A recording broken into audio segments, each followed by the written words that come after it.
물리학자에게 시간이란 어떤 개념으로 다가오는지도 궁금하거든요. 놀랍게도 네. 물리학자들은 아직 시간이 무엇인지 정확히 알고 있지 못합니다. 네? 시간 측정의 역사에 대해서 소개해 주실 김범준 성균관대학교 물리학과 교수님을 자리에 모셨습니다. 교수님 어서 오십시오. 예, 안녕하세요. 아유. 성균관대학교 물리학과에 있는 김범준입니다. 반갑습니다. 교수님, 제가 여기서는 뭐 잡지사 편집장이랍시고 뭐 이러고 있습니다만 이제 평소에는 생방송을 아주 많이 하는 아나운서거든요. 그러니까 아나운서들이 방송을 하다 보면 시간을 계속 재면서 일을 하는 좀 편인 것 같은데, 그래서 저에게 시간이란 약간 좀 압박감 내지는 뭐 대중과의 약속 좀 이런 느낌인 것 같은데, 물리학자에게 시간이란 어떤 개념으로 다가오는지도 궁금하거든요. 놀랍게도 네. 물리학자들은 아직 시간이 무엇인지 정확히 알고 있지 못합니다. 네? 누가 알아요? 그럼 물리학자분들이 모르면. 그 물리학에서 시간이라는 개념이 본격적으로 다뤄지기 시작한 게 다들 아시는 물리학자 뉴턴에 의해서예요. 네. 그리고 물리학자인 뉴턴이 가지고 있던 시간에 대한 개념을 이어받은 사람이 네. 철학자 칸트입니다. 아, 칸트가. 그래서 사실 칸트의 시간 개념이 네. 그 아이작 뉴턴의 시간 개념과 사실 거의 같은데요. 이 두 분들에게 시간은 어떤 거냐면 예.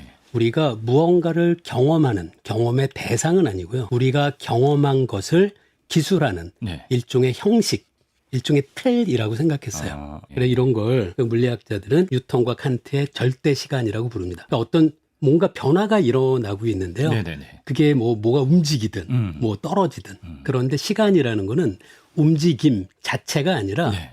무언가가 변할 때 네. 그 변화를 기술하는 형식에 불과하다라는 그런 개념이었어요.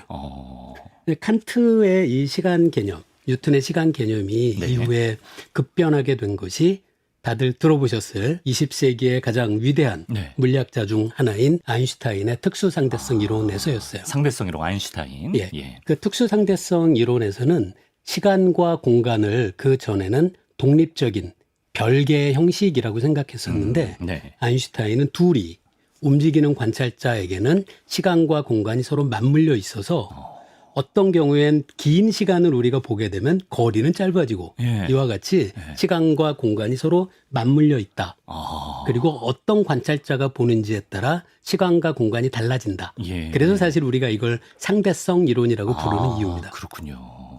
그 다음에 이어진 것이 이제 아인슈타인의 일반 상대론이에요. 일반 상대론에서는 질량이 있는 물체가 있으면 그 물체 주변에 네. 시공간이 변형된다라는 걸 보이게 됩니다. 그래서 칸트와 뉴턴의 시공간은 물체가 있든 없든 아무 상관없이 주어져 있는 거였는데 아인슈타인은 물질이 있으면 시간과 공간이 그 주변에서 변형된다는 것을 보인 거죠. 예. 근데 아직도 물리학자들은 시간과 공간을 이용을 해서 물체의 운동을 기술하긴 하는데요. 네. 정말로 시간이 무엇인지 묻는다면 사실 답을 알고 있지는 못합니다. 아주 참 묘한 거예요. 이게 알면 할수록 알기가 어려운 예. 개념인 것 같아요. 제가 생각해 보니까 재밌는 게 있는데요. 예. 우리가 무언가를 알고 있으면 네네. 우리는 그걸 잴 수 있습니다. 아, 무언가를 알면 잴 수 있다. 예. 예. 측정할 수 있죠. 예. 그래서 알면 잴 수 있어요. 네. 근데 시간은 네. 잴 수는 있는데 네. 알지는 못합니다.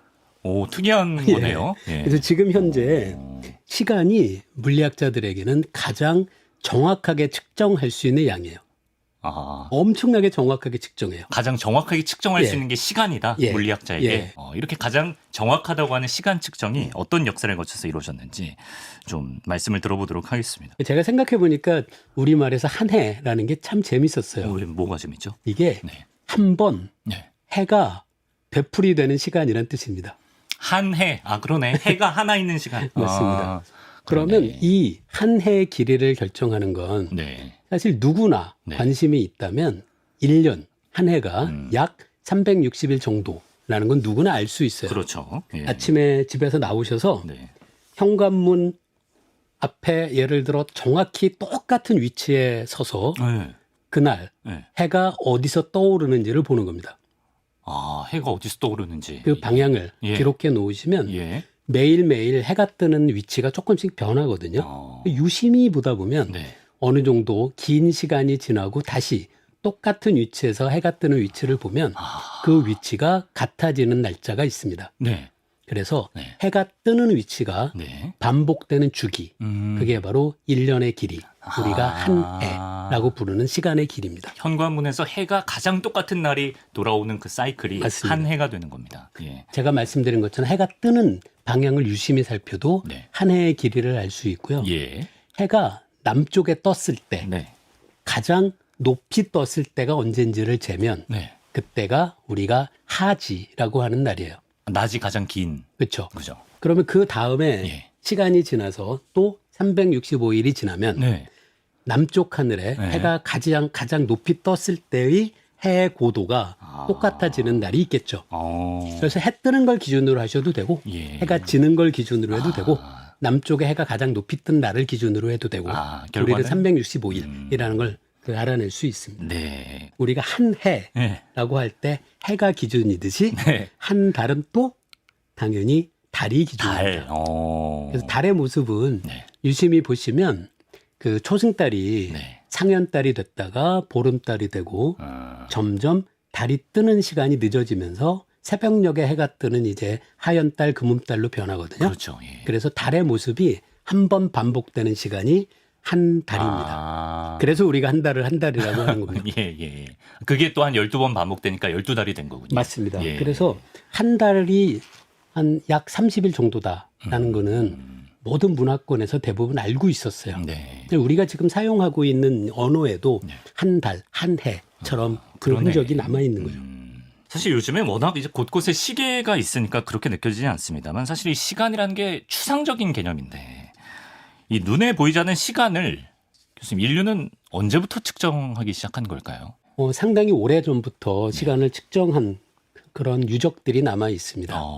그 시간의 측정이 중요하게 된 것은 아마도 신석기 시대에 농업이 발전하면서부터일 것 같아요. 농사 때문에. 사실 매일매일의 뭐 온도는 네. 보면은 뭐 비가 오면 낮아지기도 하고 해서 규칙적이지 않습니다. 그렇죠. 예. 하지만 해의 움직임을 유심히 살피면 작년에 이쯤 씨를 뿌렸다면 올해는 언제 뿌려야 될까를 날씨를 보면 알기 어려워도 예. 해가 뜨는 위치를 보면 알게 되죠. 중요하네. 예. 그래서 농업의 발전과 이 정확한 일년의 길이를 재기 시작한 것이 네. 거의 같은 시점이라고 생각할 수 있을 것 같아요. 네.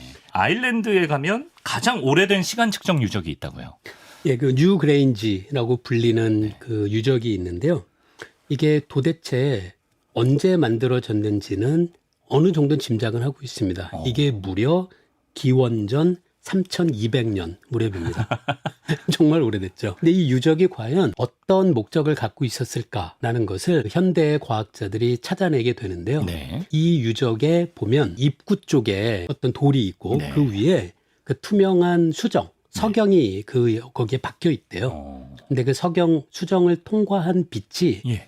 그 뉴그레인지 유적의 바닥을 정확하게 네. 일직선으로 바닥에 햇살을 들이우는 날짜가 예. 정확히 동짓날 해 뜰 때라는 것을 과학자들이 관찰하게 됩니다. 그날만 햇빛이 예. 실내 그 통로로. 맞습니다. 길게. 우연이라고 볼 수는 없고요. 그리고 그 수정을 설치한 위치를 보면 이렇게 처음에 놨다가 이렇게 옮긴 흔적도 있고 그렇더라고요. 예. 그러니까 조정을 하면서 맞추려고 정확하게 했구나. 맞춘 거죠. 그러니까 이런 걸 보면 예. 이 뉴그레인지 유적을 만든 이 선사시대인들도 네. 동지라는 날이 특별하다. 팥죽 먹었나? 그걸 알고 있었던 거예요. 지금 말씀하신 것도 좀 재미있는데요. 예. 그 동짓날을 예. 이렇게 기념하는 문화가 꽤 많아요. 그렇습니까? 우리나라에선 팥죽을 먹죠. 예. 그 팥죽이 붉은색인 것도 이유를 좀 아시잖아요. 약간 좀 그렇죠. 척사라고 하죠. 예. 그래서 사악한 귀신들을 내쫓는 그런 네. 그 흔적인데요. 그 동짓날이 가장 밤이 긴 날이기도 하지만 네. 흥미로운 게 동짓날을 지나면서 네. 낮이 길어지기 시작합니다. 그렇죠. 가장 짧은 예, 때니까. 그 가장 동시가. 짧으니까. 예. 그래서 동짓날이 네. 흥미롭게도 어떤 탄생, 빛이 어둠을 이기기 시작하는 날 그런 의미를 줄 수가 있죠. 그래서 뉴그레인지 유적도 네. 동짓날 해 방향에 일치하는 것도 아마 그런 이유인 것 같고요. 일부는 그 기독교의 성탄절이 네. 동짓날쯤이거든요. 네. 그것도 빛이 어둠을 이기기 시작한 어떤 새로운 탄생을 기념하기에 네. 동짓날 무렵이 가장 적합한 날이었기 때문이다라는 주장도 있는 것으로 알고 있습니다. 예. 뉴 그레인지를 통해서 가장 초기의 시간 측정의 어떤 흔적을 살펴봤는데, 그럼 교수님, 저런 형태의 시간 측정 이후로 좀 시간을 재는 기술들은 어떤 식으로 발전해 왔을까요? 그 뉴 그레인지 유적은 1년 정도 되는 길이의 시간을 잴 수는 있지만 네. 1시간, 2시간을 잴 수는 없는 유적이잖아요. 네. 그래서 그 해 움직임을 이용해서 시간을 재는 장치는 아주 오래전부터 있었어요. 사실 해가 어디에 있는지 그 방향을 이용을 해서 네. 시간을 측정하는 것은 아주 간단합니다. 네. 그냥 땅에 막대기를 세우면 됩니다. 아, 그림자? 맞습니다. 아. 그래서 고대 그리스에서도 그노몬이라는 네. 막대를 이용을 해서 예. 막대의 그림자가 어느 방향을 가리키는지를 갖고 시간을 잴 수 있었고요. 네. 그리고 동양에선 이걸 규표라고 부릅니다. 오. 이것도 그 막대기. 사실은 막대기입니다. 규표. 예. 그래서 해시계는 굉장히 오래전부터 만들어졌는데요. 네. 해시계는 항상 쓸 수 있는 건 아니었어요. 예를 들어 뭐 날이 흐리면은 그림자가 안 보이고 아, 그러네. 또 예. 밤에도 잴 수 없죠. 아, 그러네요. 그래서 이런 문제 때문에 예. 그 다음에 이제 인류가 만들어낸 시계가 네. 바로 물시계와 모래시계입니다. 아, 물시계와 모래시계는 밤에도 잴 수 있고. 밤에도 잴 수 있고 비가 와도 잴 날씨가 수 있고. 흐려도 잴 수 있고요. 맞습니다. 예. 그러네요. 그런데 모래시계와 물시계가 물리학의 입장에서는 굉장히 독특하게 달라요.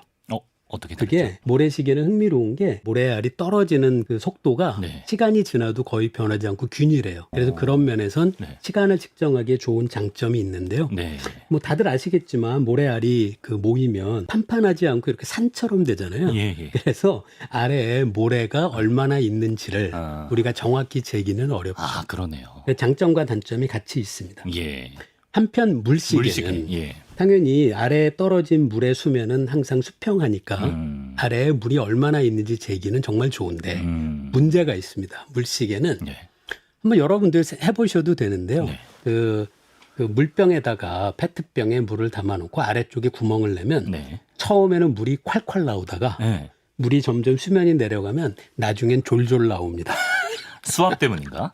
맞습니다. 이게 아, 예. 물이 나오는 속도가 예. 이 높이에 따라서 달라져서 예. 물시계는 그 수평하기 때문에 물이 얼마나 있는지 재기에는 편하지만 이 균일하게 내려오는 것이 아니라서 예. 물시계로 시간을 재는 것은 그런 어려움이 있죠. 생각해보니까 좀 외람되지만 소변 볼 때도 좀 그러지 않습니까? 소변 보는 것도 사실 마찬가지죠. 그렇죠. 양이 차 있을 때는 이 방광에 예. 담겨 있는 소변의 양이 많을 때는 예. 당연히 압력이 클 테니까 예. 콸콸이고요. 나중엔 졸졸 받습니다. 같은 날 물시계의 단점이네요, 그게.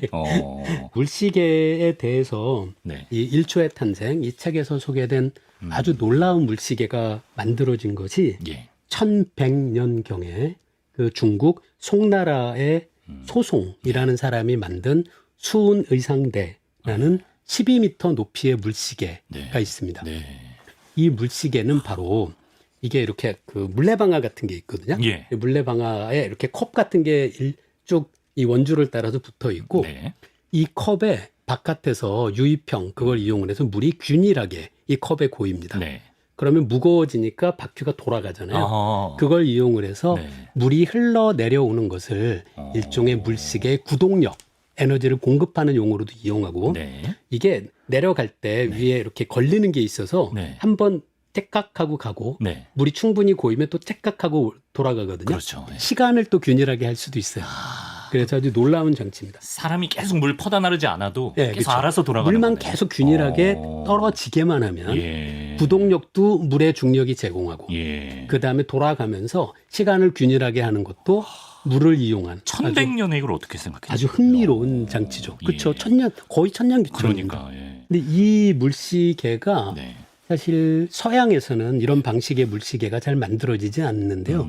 동양에선 이런 물시계 제작이 이어져서 네. 그 여러분도 다 들어보셨을 네. 그 세종대의 그 장영실이 만든 자경루. 자경루. 자경루도 유입형 물시계입니다. 아, 그래서 그렇군요. 장경루도 예. 굉장히 그 정교하게 네. 그 물의 그 낙하를 이용을 해서 그걸 그 이용한 네. 아주 정교한 물시계를 만든 게 바로 아하. 이 장경실의 장경루죠. 예. 창경궁에 가시면 또 보실 수가 있습니다.